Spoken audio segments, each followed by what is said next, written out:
how to get a 700 credit score in 30 days. Now, I'm going to be honest, this information does not apply to everyone, and not everyone is in a position to get a 700 credit score in 30 days. It just depends on the individual. But I give you 3 things that I've seen help give a person a solid boost in their credit score for those of you who meet the criteria, and it can help you get that 700 credit score in 30 days. Number 1 is if you have a credit card, especially if it's one that has a decent credit limit in the thousands.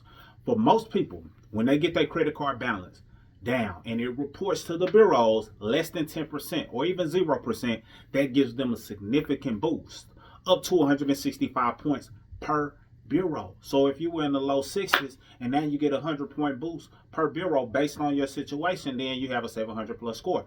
Also, another thing is if you are somebody who has a family member that can add you as an authorized user and then you benefit from their good credit history, good credit utilization, good payment history, that can give you a boost as well. I don't recommend buying trade lines for several reasons that I've discussed in several videos, but that has been a significant approach to helping a person get a 700 credit score in a short amount of time. And last but not least, if a person does not have any recent credit activity on their profile, then sometimes opening up a new line of credit that helps them build credit also helps them take their credit to the next level in a short amount of time. If you want help with taking your credit to the next level, comment credit and we'll show you. Salute.